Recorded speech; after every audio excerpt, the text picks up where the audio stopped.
네, 이번 시간에는 독립협회에 대해서 알아보도록 하겠습니다. 시계를 좀 뒤로 돌려서요. 가부울미 개혁을 통해서 일본이 여전히 건재함, 우리나라에 엄청난 영향력을 미치고 있었다라는 거 우리가 알고 있죠. 그리고 고종이 그 일본을 견제하기 위해서 러시아를 끌어들이려고 했고, 그리고 나라가 혼란스러운 상황이었기 때문에 그 틈을 타서 러시아 공사관으로 고종이 피난하는 정치적인 액션을 취했다라는 거, 이거를 지금 요 상황을 알고 계셔야 합니다. 자, 그러면은 시작을 해볼게요. 일단 독립협회에 대해서 알아봐야겠죠. 이 독립협회 같은 경우는 뭐 고종의 황궁을 요구했다라든지 여러 가지 활동을 했잖아요. 근데 이 독립협회가 세워지기 전에 독립신문이라는 것이 발행이 되었습니다. F를 썼지? 네. 독립신문이라는 것이 발행이 되었습니다. 이 독립신문 같은 경우는요, 한글, 그리고 영어로 두 가지 버전이 발행이 되었습니다. 한글 같은 경우는 이 일반 백성들이 읽기 쉽도록 한글로 쓴 것일 거고요. 그리고 영어 같은 경우는 외부에 우리나라의 상황을 알리기 위해서 쓴 그 영어판을 발행한 목적이 있었습니다. 이제 편집인 발행인으로서는 서재필. 이 서재필 같은 경우는 갑신정변 때 일본으로 망명을 했죠. 근데 일본에서도 본인이 안전하지 않을 것 같으니까 미국으로 다시 한번 망명을 갔어요. 근데 뭐라고 해야 되냐. 이 서재필은요, 우리나라의 독립을 위해서, 그러니까 우리나라를 위해서 조선으로 들어왔다라기보다는 이 사람은 미국인으로서 고용된 사람이다라고 생각하시면 되겠습니다. 고종 그리고 신하들 같은 경우는 서재필을 불러들이면서 이제 이 사람이 조선인이니까 조선인으로서의 역할을 기대했다면 서재필은 들어오면서 나는 미국인이요. 뭐 필립 제이손 뭐 이런 식으로 자기가 미국인임을 항상 드러냈고요. 그리고 공식적인 자리에서 영어를 사용을 했고요. 뭐 그리고 나중에는 이 사람의 방침이랑 또 조정의 방침이 워낙 안 맞으니까 이 사람을 이제 중추원 고문의 자리에서 해고를 하려고 해요. 근데 해고를 하려거든 나의 이 계약 기간 그리고 내가 앞으로 받을 남은 그 2년은 했고 남은 8년에 그러니까 10년치 월급을 달라. 그러면 내가 떠나도록 하겠다라고 해서 뭐 돈을 또 뜯어가기도 하고 뭐 네, 그렇습니다. 그래서 저는 이 사람은 애국자는 아니라고 생각합니다. 뭐 여하튼 간에 너무 나쁜 얘기만 했나? 그래서 이 독립신문의 발행인은 서재필이었습니다. 그리고 예전에 한성순보라는 신문이 있었죠. 방문국에서 발행된 우리나라 최초의 신문. 그거 같은 경우는 박영효가 주관을 했었거든요. 그러니까 박영효, 서재필 이런 사람들 다 급진개혁하잖아요. 이 독립협회도 그런 개혁파 세력들이 주축이 되어서 세워졌습니다. 예를 들면은 뭐 윤치호라든지 서재필이라든지 이런 사람들이 있었는데요. 윤치호 같은 경우는 저도 윤치호를 별로 안 좋아하는데요. 윤치호는 나중에 친일로 변절을 해가지고 반민족적인 행위를 많이 했고요. 그리고 일반 민중들에 대해서 너무 우매하다라고 생각을 했고요. 그리고 무조건 이 사람들은 우매하니까 서양식으로 개화를 해야 된다라면서 조선인의 뭐 그런 가능성이나 이런 것들을 무시했던 사람이고요. 서재필 같은 경우도 뭐 어떻게 개화를 해야 되냐 뭐 이런 질문을 받았을 때 그냥 미국식으로 빵 먹고 우유 먹고 수프 먹고 이러면 자연적으로 개화될 것이다. 이런 뭐 말 같지도 않은 소리를 하기도 했고요. 그래서 저는 별로 좋아하지 않습니다. 어쨌든 간에 너무 나쁜 얘기야. 이 독립협회 주축 세력은 뭐 그런 사람들이었어요. 하지만 이 독립협회에 모여있는 일반 민중들은 정말 대단한 사람들이었습니다. 그럼 이 사람들이 어떤 대단한 역할을 했는지 이제 천천히 알아보도록 할게요. 일단 독립협회 같은 경우는요. 슬로건을 3개 정도로 얘기할 수 있을 것 같아요. 첫째는 자유, 민권. 민권이라는 단어를 지금 얘기할 정신이 되는 겁니다. 조선 초기나 중기 같은 경우는 민권이라는 단어를 꺼낼 생각조차 못했겠죠. 근데 이제는 그 사람들의 의식이 점점 근대식으로 변해가고 있었던 겁니다. 그리고요, 두 번째로는 자강혁신, 자강개혁, 둘 다 맞는 말입니다. 자강개혁. 이제 이건 부국강병에 관련된 이야기고, 그리고 자주 독립. 우리나라가 지금 주권을 뺏긴 상태는 아니지만 지금 고종이 러시아로 도망쳐 있는 상태죠. 그러니까 이 독립협회 같은 경우 고종의 황궁을 지속적으로 요구하기도 하고요. 이런 자주독립 부분에 대해서 많은 주장을 했습니다. 네, 이 독립협회를 세우는데 역할을 한 이 급진계합파 세력들은요, 이런 방향을 어떻게 끌고 나가려고 했냐면 이거를 민중을 계몽함으로써 이런 것들을 실현하려고 했는데요. 왜 계몽함으로써 실현하려고 했느냐? 손해필 같은 경우 본인이 직접 갑진정변에 참여했던 사람이잖아요. 그러니까 자기들의 의식을 민중들이 따라오지 못했다라고 생각한 거예요. 그래서 이 우리의 뜻을 실천을 하려면 밑에서부터 의식이 바뀌어야겠구나라는 생각을 한 겁니다. 목적이라든지 아니면은 속으로 어떻게 생각했는지 모르겠지만 저는 방향성은 또 맞다고 생각합니다. 그래서 일반 백성들을 계몽시키려는 활동을 많이 했습니다. 물론 그 사람들은 이제 무시하면서 했겠죠. 너무 나쁜 말만 하나? 어쨌든 간에 또 계속 해보자면요. 이 독립협회가 세워졌을 때 처음에 독립문의 건립을 목표로 세워졌습니다. 그러니까 독립문을 세우는 일을 추진하는 그런 기구로서의 역할을 하기 위해서 세워졌는데요. 그래서 이 독립협회에서 세운 건물이 있는데요. 일단 모화관, 그리고 영은문이라는 건물이 있었습니다. 모화관 같은 경우는 청나라 사신을 접대하는 파티 같은 거 열어주는 그런 곳이었고요. 영은문 같은 경우는 청나라 사신을 환영해주는 그런 문이었습니다. 근데 요 두 개를 철거하고 어떻게 하냐면요.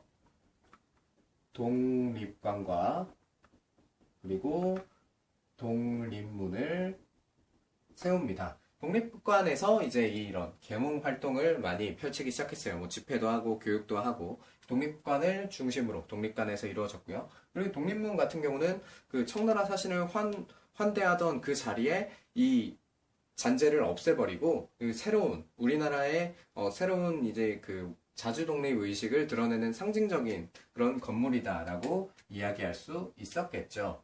이 독립협회가요, 초기에는 이런 계몽 활동을 위주로 활동을 했다라는 거 기억해 두시면 좋을 것 같고요. 그리고 이제 또 다시 한번 외세의 상황을 좀 보도록 합시다. 나라가 혼란스러운 상황을 한번 보도록 할게요. 이 아간파천으로 고종이 러시아 공사관에 가 있었던 이 시기는요, 지난 시간에도 잠깐 말씀드렸지만 열강의 이권 침탈이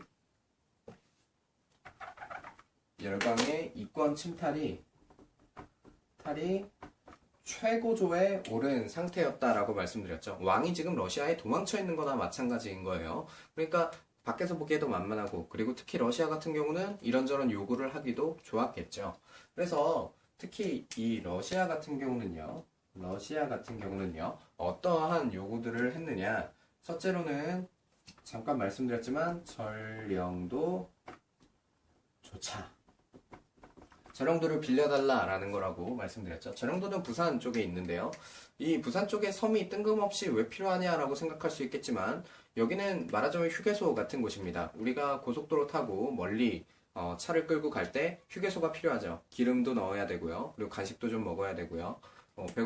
화장실도 다녀와야 되고요.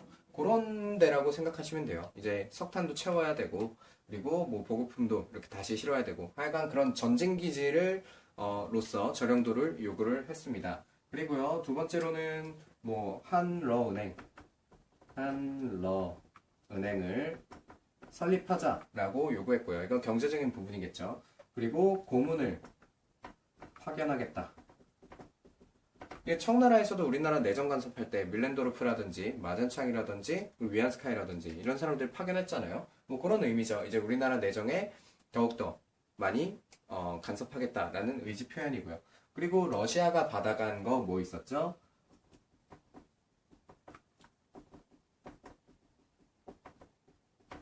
혹시 쓰는 동안 대답했나요? 이 산림벌목권이 러시아로 넘어갔다라는 것까지 말씀드렸죠. 그러니까 이 열강의 이권 침탈을 보고 있는 독립협회가 이제는 가만히 있으면 안 되겠다라는 생각을 했나 봅니다. 그래서 이러한 열강의 이권 침탈을 열강의 이권 침탈을 비판하는 자리를 만들어 냅니다. 그 자리가 바로 만민공동회입니다. 이 만민공동회는요, 엄청 많은 사람들이 모이는 자리였습니다. 그리고 신분의 구별도 없었고요. 이 독립협회의 만민공동회에서는 여러 가지 말하자면 집회예요, 집회. 그러니까 예전에는요, 나라에 항의를 해봤자 모든 백성들이 모여서 하는 게 아니라 지역에 어느 정도 유생들 좀 모아가지고 상소문 올리고 아니되옵니다 이런 거나 좀 했었잖아요. 물론 이제 더 크게 한 영남 만인소 같은 사건도 있었지만 이거는 규모가 완전 다르고요. 그리고 요구도 좀 더 적극적으로 되었겠죠. 그러니까 나라 입장에서는요, 이거를 이제 처음 보는 광경인 거예요. 모든 백성들이 이렇게 나라에다가 자신들의 뜻을 전달하는 이런 거를 처음 보는 자리인 겁니다. 그래서 이 만민공동회를 통해서 어떤 결과를 이끌어냈느냐, 이 저령도 조차라든지요, 그리고 한러은행 설립이라든지요, 그리고 이 고문을 파견하겠다라는 이 러시아의 요구를요, 만민공동회가 이거를 견제함으로써 러시아의 이러한 요구가 실패를 합니다. 그러면 만민공동회가 실패했다라는 것 같잖아. 그러면 만민공동회를 통해서 뭐라고 쓰면 좋을까요? 저지당했다. 네, 저지당했다. 저지를 당했습니다. 진짜 이거 엄청난 사건이에요. 정부의 정책이 그리고 러시아의 요구가 지금 백성들의 힘으로 막힌 겁니다. 지금 엄청난 사건이에요. 이 만민공동회의 힘을 지금 나라에서 확인을 한 겁니다.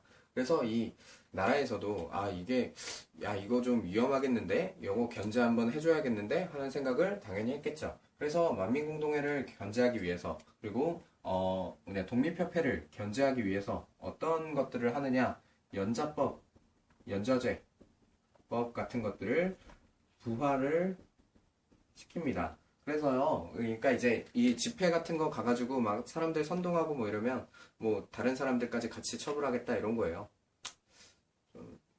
좀 요즘이랑 여기까지. 네, 어쨌든 그렇죠. 네, 요즘은 연자법은 당연히 없습니다. 북한에나 있는 거예요.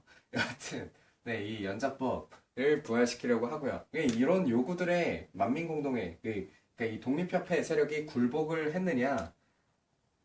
아닙니다. 저항을 해냅니다. 어떻게 저항을 하냐면요. 이거 색깔을 좀 파란색으로 하면 연자법 부활을 검정색으로 하고 이게 제가 항상 색깔 구분하는 게 고민이에요. 연좌법 부활. 그래서 이런 것들에 이제 독립협회에서 저항을 했습니다. 어떻게 저항을 했느냐? 여전히 집회 같은 거 열었겠죠. 집회 같은 거 열었어요. 그리고 철시는 시장을 철수하는 겁니다. 시장을 철수하는 거예요. 요거는 누가 주축이 되었냐면 시전상인들이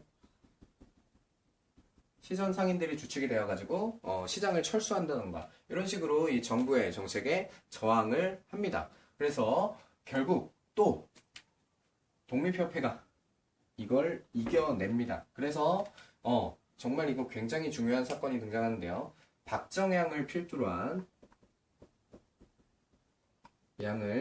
한 내각을 세우는데 독립협회가 엄청 공헌을 해냅니다. 그러니까 이제 민중들의 요구로 인해서 이러이러한 방향으로 이러이러한 방향으로 정치를 하기 위해서 나라에서 이 박정양 내각을 세워주는 겁니다. 그러니까 독립협회의 영향력이 엄청 큰 거예요, 지금. 그래서 이 박정양 내각은 어떤 성격이었냐? 개혁적인 성격을 띠고 있었습니다. 그러니까 지금 독립협회가 나라에 이러이러한 영향을 미치고 있는 거예요. 예전 같으면 상상도 못할 일이죠. 지금 이제 민중들의 의사가 나라에 반영이 되고 있는 겁니다. 그래서 요게요, 나아가서 어디까지 가냐면 이 만민공동회에 이제 박정양 내각, 그러니까 관료들까지 참여하게 됩니다. 그래서 우리가 요 시기에 일어난 만민공동회를 관민공동회라고 부릅니다. 이 관민공동회 같은 경우는요, 이 박정양 내각, 그러니까 관료들이 함께 참여했다라고 이해를 하시면 되겠습니다. 이 관민공동회 때요, 좀 상징적인 일이 있어요. 상징적인 일. 박기춘, 뭐였지? 이름이? 잠시만요. 갑자기 이름이, 박성춘. 그래, 박성춘. 이 박성춘이라는 사람이 연설을 해요. 박성춘의 연설. 갑자기 이름이 생각이 안 나서. 근데 이 박성춘이요, 어떤 사람이냐면요. 여러분 들으면 깜짝 놀랄 거예요. 이 사람이 백정 출신이에요. 천민 중에 천민 오브 천민이었단 말이에요. 근데 이 박성춘이 박정양 내각 이 고위 관료들, 양반 관료들, 그 중에서도 권력을 가지고 있는 이런 사람들 앞에서 연설을 하는 겁니다. 와, 이건 이제 진짜 신분제가 날라갔구나 하는 걸 상징하는 사건이에요. 그러니까 이 관민공동회는 정말 신분적인 이런 문제가 아니라, 신분제는 그리고 이미 법적으로 폐지가 됐잖아요. 그쵸? 그게 이제 현실로 드러나는 그런 사건이다라고 보시면 되겠습니다. 그리고 이 관민공동회를 통해서요, 어떤 부분을 또 주장을 하냐면요, 헌의육조라는 거를 주장을 합니다.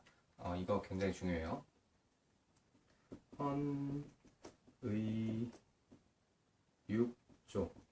헌의육조. 이 헌의육조의 내용은요, 뭐냐면요, 일단 정치적으로는 입헌군주제를 주장을 하고요. 그리고 사회적으로는 이제 피고의 인권을 존중해달라라는 거를 요구하고요. 그리고 정치, 경제, 사회, 경제 같은 경우는 재정의 일원화는 어디로 하냐면 탁지부를 통해서.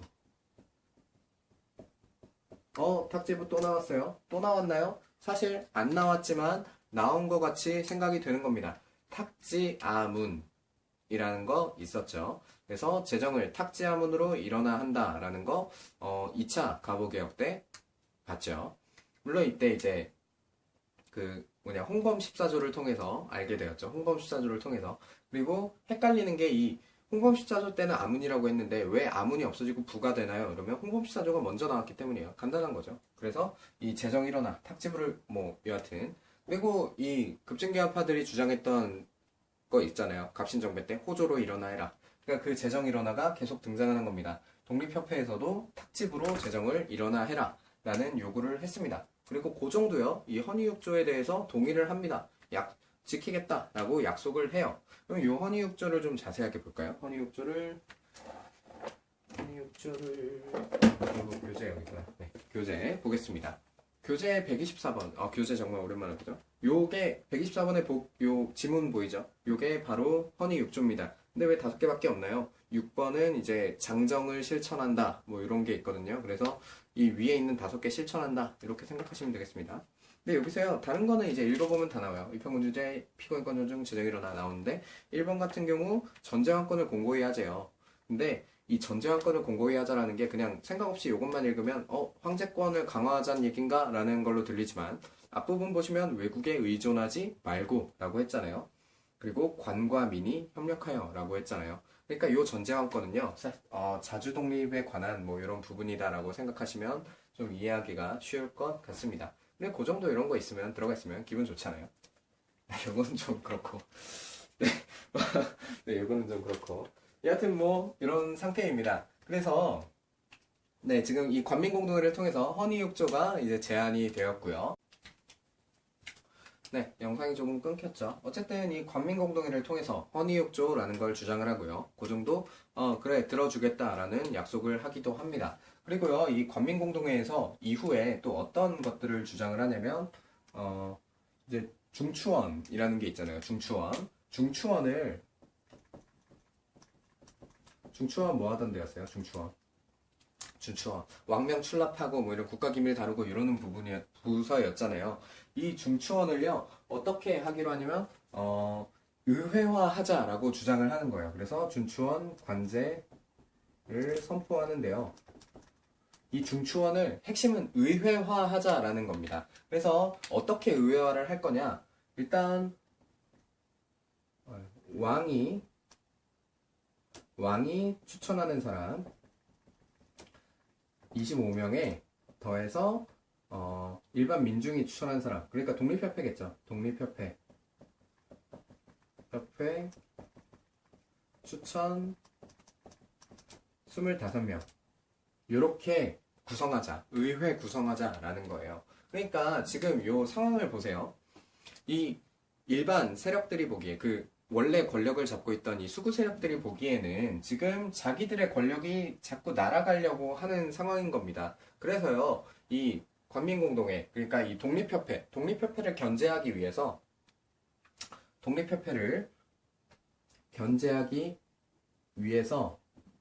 한 헛소문 하나를 퍼뜨리게 됩니다. 그 헛소문이 뭐냐면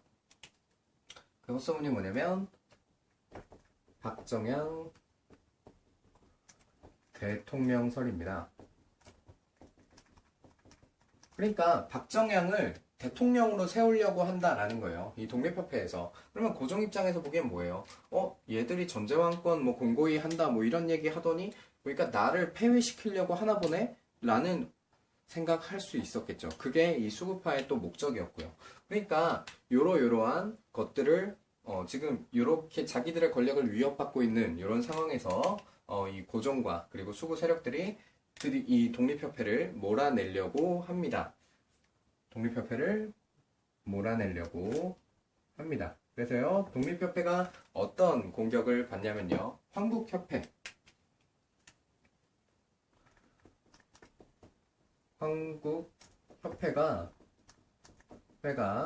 이 만민공동회라든지 이런 것들을 막 견제를 합니다. 견제를 하고요. 이거를 어떻게 방해를 해요. 근데 이 황국협회 같은 경우는요, 어떤 집단이냐면 보부상 집단이에요.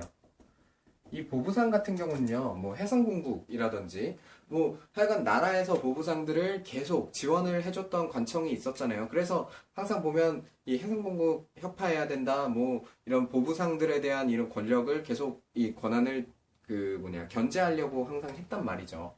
그러니까 지금 이 독립협회 같은 경우는 시선 상인들 같은 경우는 독립협회에 이렇게 가 있는 반면에 보부상 같은 경우는 지금 그거에 반대하고 있는 거죠. 그래서 보부상 집단인 이 황국협회를 통해서 독립협회를 견제하게 됩니다. 그리고요, 이 독립협회가 나라에서 본격적으로 견제를 받기 시작하니까 이 만민공동회를 다시 또 개최를 합니다. 이번 만민공동회 같은 경우는 막 42일 정도 이렇게 저항을 하게 되는데요. 그러니까 이제 결국 그것을 완전히 진압하기 위해서 고종이 군대를 동원해서 해산시킵니다. 네, 군대를 동원해서 해산을 시켰습니다. 이 독립협회 같은 경우는요, 네, 맞죠? 예, 이 독립협회 같은 경우는요, 사실 이 협회 활동 같은 경우는, 그러니까 요 세운 주축 세력이 어땠던 간에, 해온 활동 같은 경우는 정말 대단한 일들을 많이 해냈고요. 그리고 일반 민중의 이런 힘을 많이 드러냈습니다. 근데요, 독립협회의 한계라고 하면요, 사실 이 자주 독립, 요걸 주장을 할 때, 러시아에 대한 러시아에 대한 반대만 얘기해요. 그래서 영국이라든지 미국이라든지 일본이라든지 이런 세력에 대해서는 굉장히 친한 친외세적인 그런 부분을 보여줍니다. 그러니까 이 자주 독립, 요 독립이라는 건 이 시대 상황으로 봤을 때 러시아에 대한 독립이다라는 거예요. 이 부분을 오해하시면 안 됩니다. 그래서요, 독립협회가 정말 독립협회 세력을 막 무슨 애국자들이다라고 얘기하고요. 그리고 독립운동을 한 사람들이다라고 얘기하시는 분들도 있지만요. 물론 그 세력 안에서 그런 사람들도 있어요. 하지만 오히려 이 러시아에 대한 반대만 주장을 하고, 그리고 미국이라든지 일본이라든지 또 영국이라든지 이런 나라들에 대해서는 우호적인 성격을 띠고 있었던 사람들도 있었다라는 것을 추가적으로 기억해 두시면 좋을 것 같습니다. 네, 그리고 의의가 있네요. 의의는 민중의 바탕을 둔 근대화 운동이다. 그리고 애국 계몽 운동의 밑거름이 되었다. 라는 것 정도 기억해 두시면 되겠습니다. 그리고 마지막으로 제가 한 개 말씀드렸지만 배척의 대상이 주로 러시아에만 이렇게 가 있었다. 그리고 다른 나라에 대한 우호적인 태도를 취했잖아요. 근데 뭐 일본이라든지 뭐 미국이라든지 이런 나라들의 침략적인 의도에 대해서는 간파하지 못했다라는 한계가 있었다라고 말씀드릴 수 있겠습니다. 세력 자체가 친일 세력, 친미 세력이 많았잖아요. 그렇기 때문입니다. 요 관민공동회는요, 이완용도 있었고요. 그리고 이 독립협회에서 어떤 역할을 하는 사람 중에는 초대 대통령인 이승만도 있었고요. 그러니까 굉장히 많은 사람들이 참여했다라는 거 기억해 두시면 되겠습니다. 네, 이 흐름을 이해해 주시고요. 그리고 네, 이 정도로 마치도록 하겠습니다.